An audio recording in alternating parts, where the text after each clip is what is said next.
എല്ലാവർക്കും ആത്മപ്രണാമം. ശ്രീമൻ നാരായണീയം ദശകം 16 നാരായണ അവതാരവും ദക്ഷയാഗവും. ഈ ഒരു ദശകത്തിൽ ഭഗവാന്റെ നരനാരായണ അവതാരത്തെക്കുറിച്ചാണ് ആദ്യം തന്നെ പറയുന്നത്. കഴിഞ്ഞ ദശകത്തിൽ നമ്മൾ കണ്ടു, സ്വയംഭുവ മനുവിന്റെ പുത്രിയായ ദേവഹൂതിയെ കർദമ പ്രജാപതി വിവാഹം ചെയ്തതും പുത്രനായ കപില വാസുദേവൻ ജനിച്ചതുമെല്ലാം. സ്വയംഭുവ മനുവിന് 3 പെൺമക്കളാണുള്ളത്: ആകൂതി, പ്രസൂതി, ദേവഹൂതി. ഈ ഒരു ദശകത്തിൽ സ്വയംഭുവ മനുവിന്റെ മറ്റൊരു മകളായിട്ടുള്ള പ്രസൂതി ദേവിയെ, ആദ്യത്തെ ശ്ലോകത്തിൽ പ്രസൂതി ദേവിയെ കുറിച്ചാണ് പറയുന്നത്. ദക്ഷോ വിരിഞ്ച തനയോധ മനോസ്തനൂജാ ലബ്ധ്വാ പ്രസൂതിമിഹ ഷോഡശ ചാപകന്യാ ധർമ്മേ ത്രയോദശ ദദൗ പിതൃഷു സ്വധാം ച സ്വാഹാം ഹവിർഭുജി സതീം ഗിരിശേ ത്വദംശേ. ദക്ഷഃ വിരിഞ്ചതനയഃ അഥ മനോഃ തനൂജാം ലബ്ധ്വാ പ്രസൂതിം ഇഹ ഷോഡശ ചാപകന്യഃ ധർമ്മേ ത്രയോദശ ദദൗ പിതൃഷു സ്വധാം ച സ്വാഹാം ഹവിർഭുജി സതീം ഗിരിശേ ത്വദംശേ. അഥ പിന്നീട് വിരിഞ്ചതനയഃ ബ്രഹ്മാവിന്റെ മറ്റൊരു പുത്രനായ ദക്ഷഃ ദക്ഷപ്രജാപതി മനോഹോ സ്വയംഭുവ മനുവിന്റെ തനൂജാം പ്രസൂതി പുത്രിയായ സ്വയംഭുവ മനുവിന്റെ പുത്രിയായ പ്രസൂതി ദേവിയെ ലബ്ധ്വാ ഇഹ വിവാഹം ചെയ്ത് അവളിൽ ഷോഡശ കന്യ 16 കന്യകമാരെ പുത്രിമാരായി ആബഹ ച ലഭിക്കുകയും ചെയ്തു. ധർമ്മേ ത്രയോദശ അതായത് ധർമ്മദേവന് ത്രയോദശ, അതിൽ 13 കന്യകമാരെയും വിവാഹം ചെയ്തു കൊടുത്തു. പിതൃഷു സ്വധാം, പിതൃക്കൾക്ക് സ്വധാദേവിയെയും വിവാഹം ചെയ്തു കൊടുത്തു. ഹവിർഭുജി സ്വാഹാം, അഗ്നിദേവന് സ്വാഹാദേവിയെയും വിവാഹം ചെയ്തു കൊടുത്തു. ത്വദംശേ, അവിടുത്തെ അംശമായ ഭഗവാന്റെ അംശമായ ഗിരിശേ മഹാദേവനെ സതീം സതീദേവിയെയും ച ദദൗ വിവാഹം ചെയ്ത് കൊടുത്തു. അതായത് സ്വയംഭുവ മനുവിന്റെ മറ്റൊരു പുത്രിയായ പ്രസൂതി ദേവിയെ ബ്രഹ്മാവിന്റെ മറ്റൊരു പുത്രനായ ദക്ഷപ്രജാപതിക്ക് വിവാഹം ചെയ്തു കൊടുത്തു. പ്രസൂതി ദേവിയിൽ ദക്ഷന് 16 പെൺമക്കളാണ് ഉണ്ടായത്. അതിൽ 13 പേരെയും ധർമ്മദേവന് വിവാഹം ചെയ്തു കൊടുത്തു. പിതൃക്കൾക്ക് സ്വതാദേവിയെ വിവാഹം ചെയ്തു കൊടുത്തു. അതാണ് പിതൃക്കൾക്ക് അർപ്പണം ചെയ്യുമ്പോൾ സ്വതാ മന്ത്രം പ്രയോഗിക്കുന്നത്. അതിനുശേഷം അഗ്നിദേവന് സ്വാഹാദേവിയെയും വിവാഹം ചെയ്തു കൊടുത്തു. അഗ്നിയിൽ സമർപ്പിക്കുമ്പോൾ സ്വാഹ എന്ന മന്ത്രം പറയുന്നതിന്റെ കാരണം അതാണ്. ശേഷം 16ാമത്തെ പുത്രിയായ ദക്ഷന് ഏറ്റവും പ്രിയപ്പെട്ട പുത്രിയായ സതീദേവിയെ മഹാദേവനും വിവാഹം ചെയ്തു കൊടുത്തു. ശ്ലോകം 2.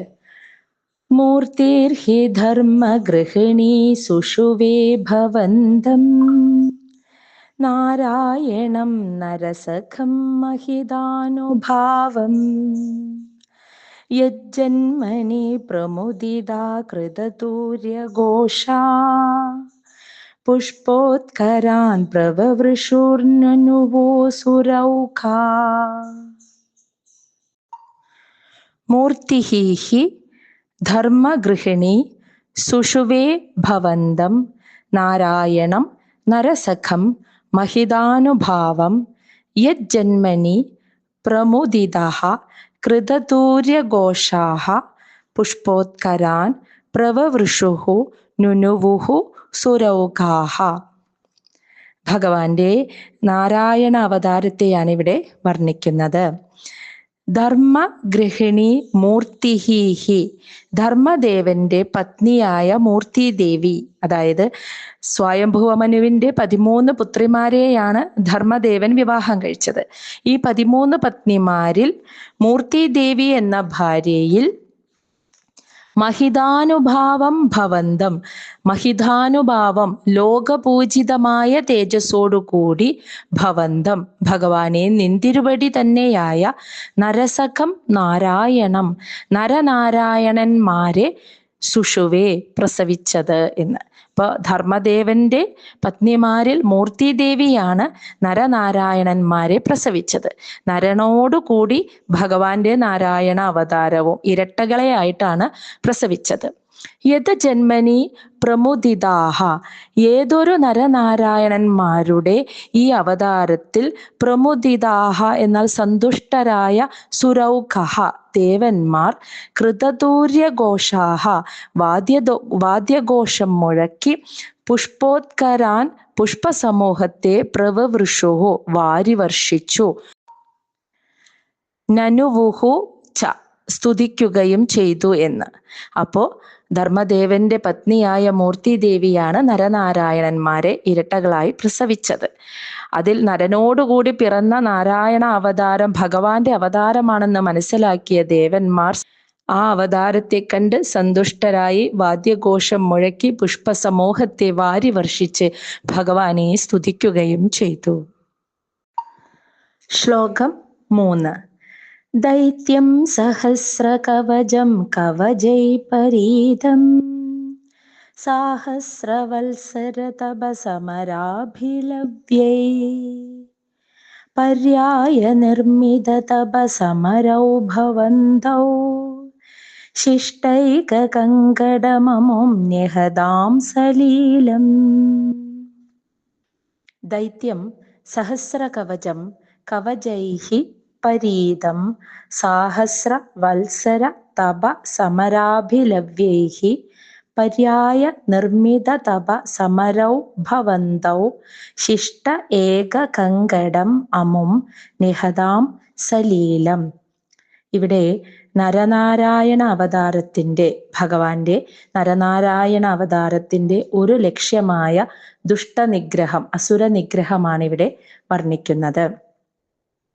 ഭവന്തൗ അവിടുന്ന് തന്നെയായ ഭഗവാനെ അങ്ങ് തന്നെയായ നരനാരായണന്മാർ സാഹസ്ര വത്സര തപഹ 1000 കൊല്ലത്തെ തപസ്സും സമരാഭിലവ്യൈഹി 1000 കൊല്ലത്തെ യുദ്ധം കൊണ്ട് മാത്രം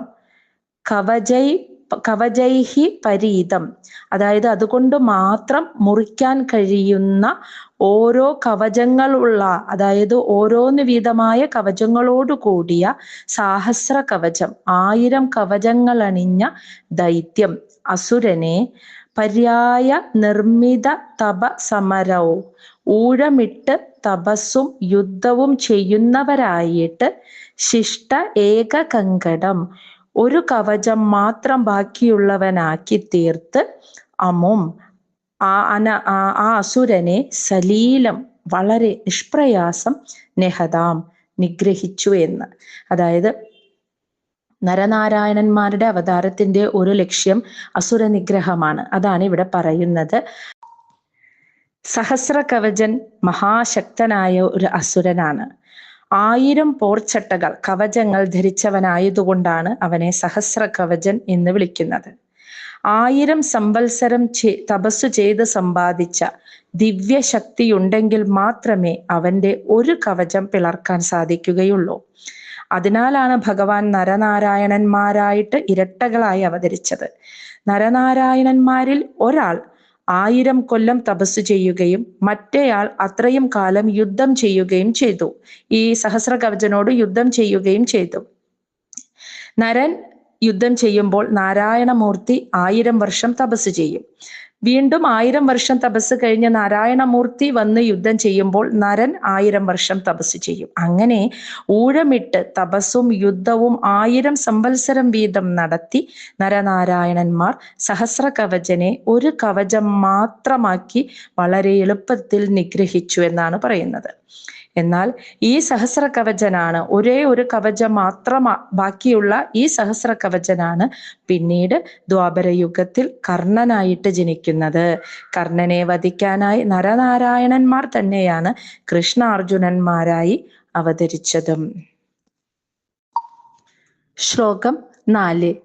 അന്വാചരൻ ഉപദിശൻ അഭിമോക്ഷധർമ്മം ത്വം ഭ്രാതൃമാൻ ബദരികാശ്രമമദ്യവാത്സി ശക്രോധതേ ശമതപോബല നിസ്സഹാത്മാ ദിവ്യാംഗനാ പരിവൃതം പ്രജിഘായമാരം.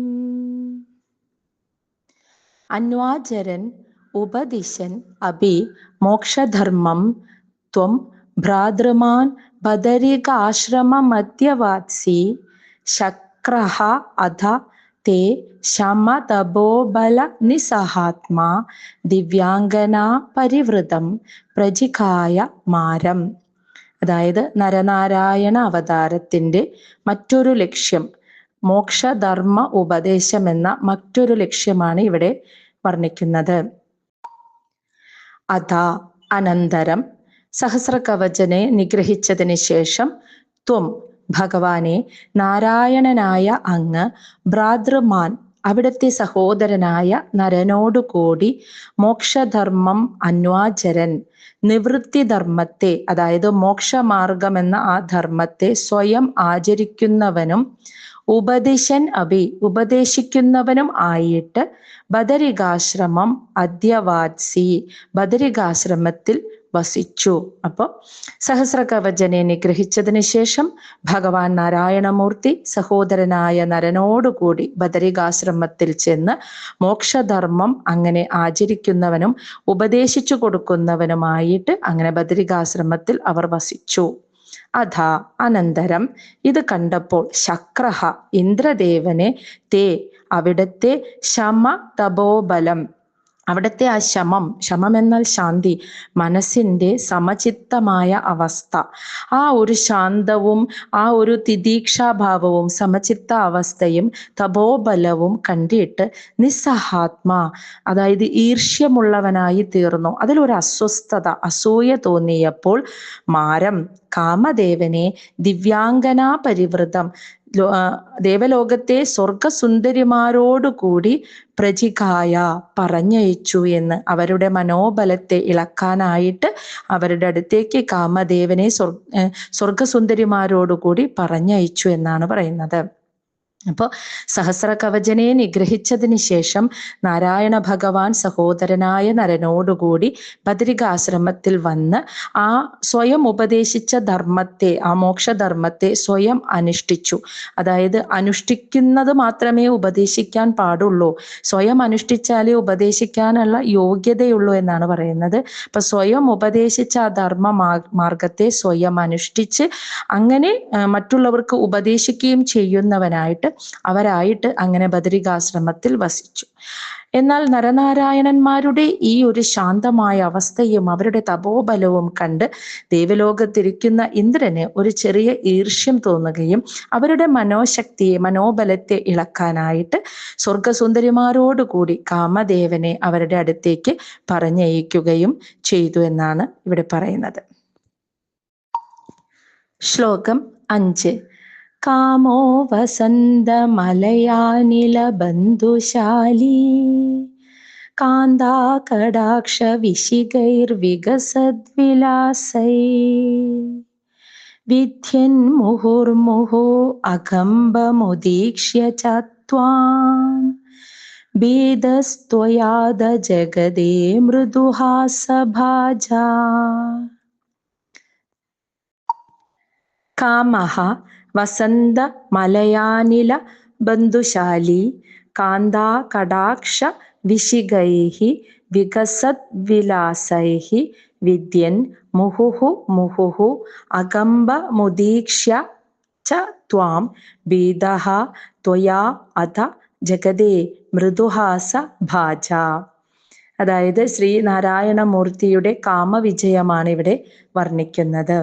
കാമഹ, അതായത് ആ കാമദേവൻ ഇന്ദ്രനാൽ പറഞ്ഞയച്ച ആ കാമദേവൻ വസന്ത മലയാനില, വസന്തകാലം, മലയാനില, തെക്കൻ കാറ്റ് എന്നീ ബന്ധുശാലി കാമദേവന്റെ ബന്ധുക്കളോടുകൂടി, ചങ്ങാതിമാരോടുകൂടി അവിടെ വന്നെത്തി വികസത് വിലാസൈഹി, തെളിഞ്ഞ വിലാസങ്ങളോട് കൂടിയ, അത്യധികം സൗന്ദര്യത്തോടു കൂടിയ കാന്താ കടാക്ഷ വിശിഖൈഹി, സുന്ദരിമാരുടെ കടാക്ഷങ്ങളാകുന്ന അമ്പുകളാൽ മുഹുഹു മുഹുഹു, വീണ്ടും വീണ്ടും വിദ്യഞ്ച, പ്രഹരിച്ചിട്ടും ത്വാം, ശ്രീനാരായണനായ അങ്ങ് അകമ്പം, ഒരു ഇളക്കവും ഇല്ലാത്തവനായി ഉദീക്ഷ, കണ്ടിട്ട് ഭീതഹ, കാമദേവൻ ഭയന്നോ, അഥാ, അപ്പോൾ, അനന്തരം ത്വയാ, അങ്ങ് മൃദുഹാസഭാജ, മന്ദഹാസത്തോടെ, ഒരു ദേഷ്യവുമില്ലാതെ പുഞ്ചിരിച്ചുകൊണ്ട്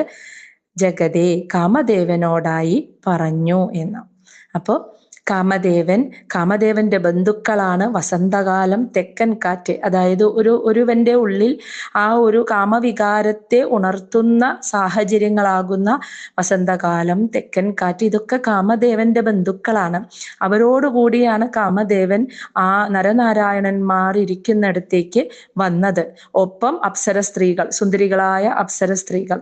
അങ്ങനെയുള്ള ഒരു സാഹചര്യത്തെയും സുന്ദരികളായ അപ്സര സ്ത്രീകളുടെ ആ ഒരു നോട്ടം, അതും ഇവയാകുന്ന അമ്പുകളാൽ വീണ്ടും വീണ്ടും നരനാരായണന്മാരെ പ്രഹരിച്ചിട്ടും, എന്ന് വെച്ചാൽ പല രീതിയിലും അവർ സ്വാധീനിച്ചിട്ടും ആ നാരായണമൂർത്തിയായ അങ്ങേക്ക് ഒരു ഇളക്കവുമില്ലാതെ ഇരിക്കുന്നത് കണ്ടിട്ട് കാമദേവൻ ഭയന്നു. എന്താണ് ഇതിങ്ങനെ സംഭവിക്കുന്നത് എന്ന് ആലോചിച്ചു.